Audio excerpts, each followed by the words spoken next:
Creo que no hay mucha información al respecto, pero bueno, esos son mis conflictos de interés para hoy. Y yo le preguntaba a Jorge que si le gustaba el boxeo antes de iniciar la presentación y él dijo que se pedía Manny Pacquiao.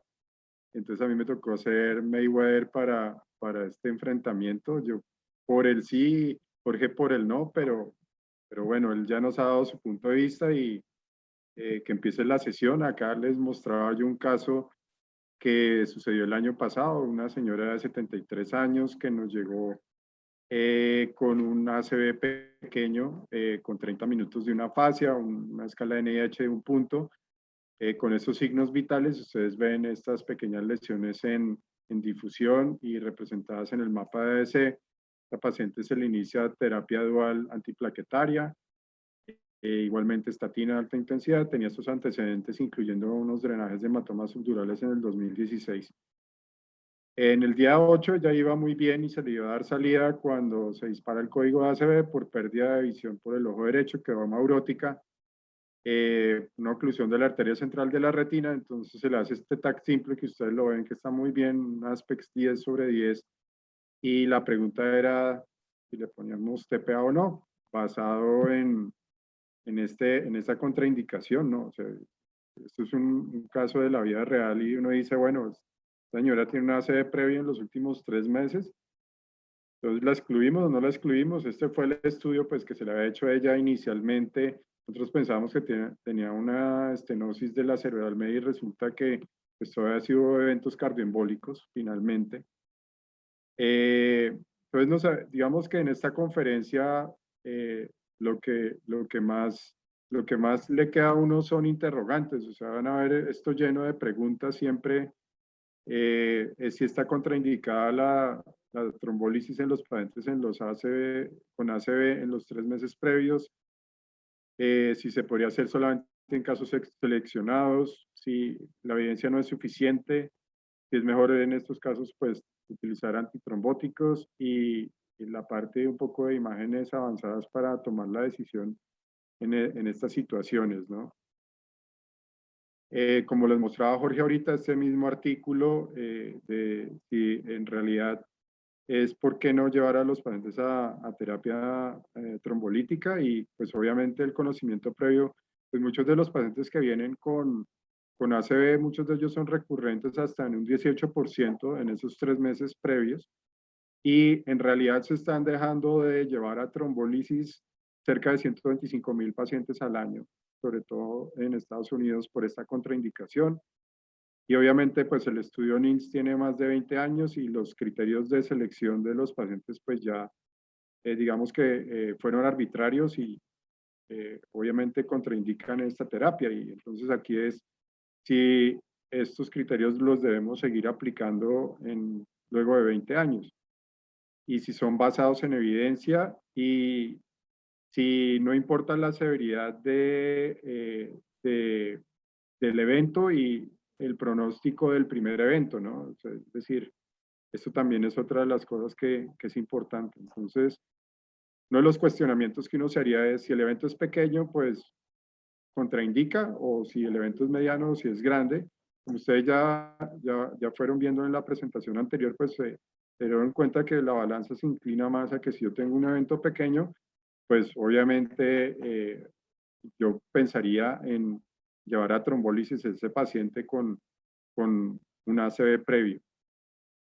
Esta clasificación de ACV del tamaño del infarto me pareció importante que lo utiliza Mauricio Pacheroni en esta parte para la parte de anticoagulación en fibrilación auricular, pero podría aplicar en esos casos. Es un infarto pequeño, lo llamamos cuando es menor a 1.5 centímetros en circulación anterior y posterior. Uno mediano es cuando es una rama cortical, simplemente de la cerebral media, de la cerebral anterior, la cerebral posterior, o la parte profunda de alguna de esas arterias. Y un infarto grande es cuando se compromete o todo el territorio de la cerebral anterior, media, posterior, o la combinación entre una rama cortical y un segmento profundo de cualquiera de las mismas arterias, o cuando tenemos combinaciones de diferentes territorios arteriales. Entonces, eso ya es un infarto grande. Entonces, que esto también, pues Jorge lo tocó y lo habló muy bien en cuanto a la parte de fisiopatología y de si la trombólisis en realidad incrementa el riesgo de hemorragia y en realidad, pues lo que es la parte de el suceso del daño de la barrera hematoencefálica y del daño de la unidad neurovascular, sobre todo esta lámina basal vascular, pues obviamente toma un tiempo en recuperarse, sobre todo en los pacientes que han tenido un evento cerebrovascular reciente, y pues que esto es lo que lleva en realidad a la presentación de las hemorragias cerebrales. Pero obviamente este proceso de recuperación no va a tardar 3 meses, ¿no? Y en estudios previos que se han hecho de imágenes, probablemente las transformaciones hemorrágicas ocurren dentro del primer mes y por eso la literatura japonesa, como bien lo mostraba Jorge, las guías incluyen que al menos en el primer mes esos pacientes no se deberían trombolizar. Obviamente en el mismo metaanálisis de estudios observacionales, los que pacientes con ACV isquémico previo en los 3 meses anteriores, que llegan hasta 1.7%, el riesgo de hemorragia intracerebral sintomática no se elevó en estos estudios. Como ustedes ven, los intervalos de confianza no son significativos y pues es una de las justificaciones que habría de que en realidad, de acuerdo a este metaanálisis de estos estudios, pues no estaríamos aumentando la hemorragia, ¿no? Lo otro es si aún hay beneficio de la terapia en cuanto a esto.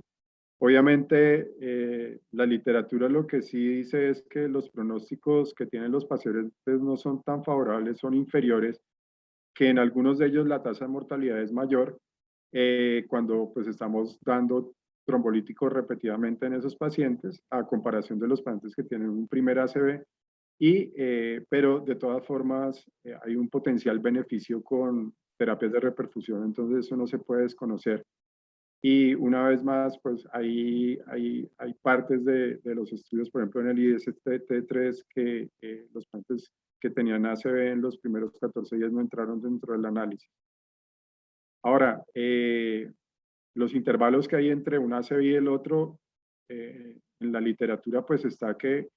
el rango está entre 30 y 90 días en haber presentado los episodios y acá ustedes ven hasta 10 semanas en algunos con más poquitos pacientes. Y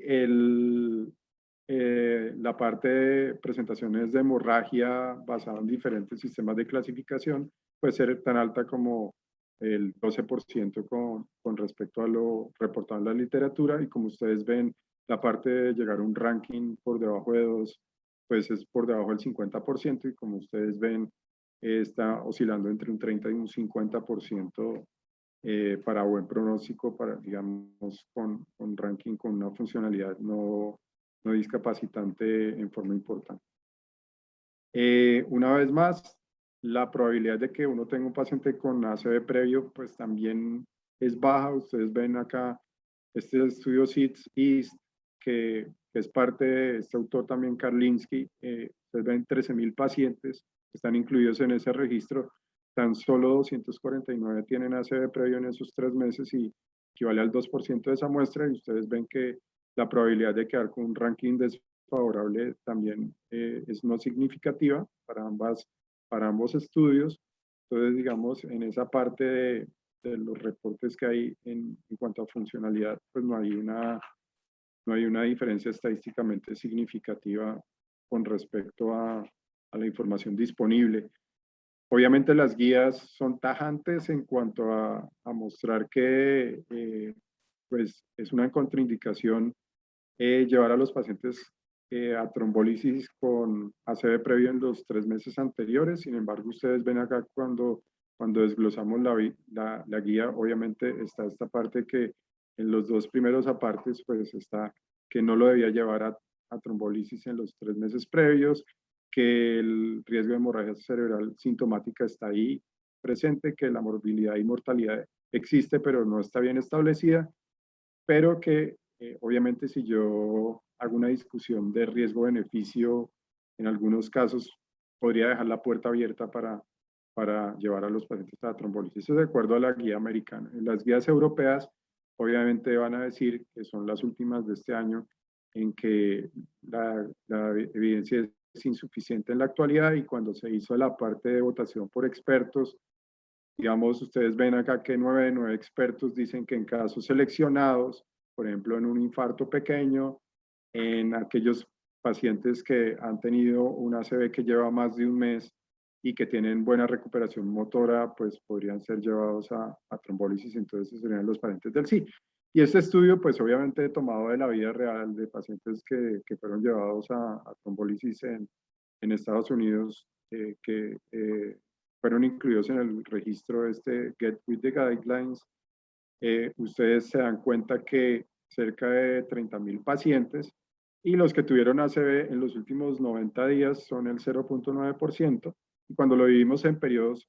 entre 1 y 14 días, 15 y 30 días y 30 y 90 días, ustedes se dan cuenta en la parte de metaanálisis que el riesgo principal de transformación hemorrágica, hemorragia cerebral sintomática, está en ese periodo entre el primero y el día 14. Entonces, este estudio, la conclusión, lo que saca en ese momento es que obviamente ustedes ven que lo que hay previo es que van a ver las palabras que esto es peligroso, que la palabra inconsistente, el aumento del riesgo y de hemorragia. Y acá obviamente también que estamos aumentando el riesgo de un mal desenlace, pero pues obviamente el estudio lo que nos muestra es que probablemente en los primeros 14 días los pacientes que han tenido ACV previo, pues idealmente no se deben llevar a trombólisis. Una de las grandes preguntas, y no solamente hablando de la contraindicación por ACV previo en los 3 meses, es si en realidad hay muchos criterios de exclusión que hay que reconsiderar de acuerdo a esos que se dieron en el estudio NINS. Ustedes saben que los etiquetados se han ido sacando, por ejemplo, en lo de la FDA con respecto a trombolíticos, y les recomiendo este artículo que pues obviamente mira esta parte de lo que hay en la evidencia y lo que es en realidad la vida real, y cómo desglosa uno a uno esas contraindicaciones. Y eso es muy importante verlo, porque lo que ellos nos dicen es que tenemos unas tasas bajas de trombólisis en el mundo, y es porque en realidad tenemos una cantidad de contraindicaciones y tenemos digamos, una parte de discrepancia en las guías también de manejo. Unas guías dicen una cosa, otras guías dicen otra, y en realidad hay algunas condiciones en las que ellos, por ejemplo, en este artículo han ido quitando, por ejemplo, el conteo plaquetario bajo, la severidad del ACV al inicio, la edad mayor a 80 años, el ACV previo, sobre todo si ya lleva más de 14 días,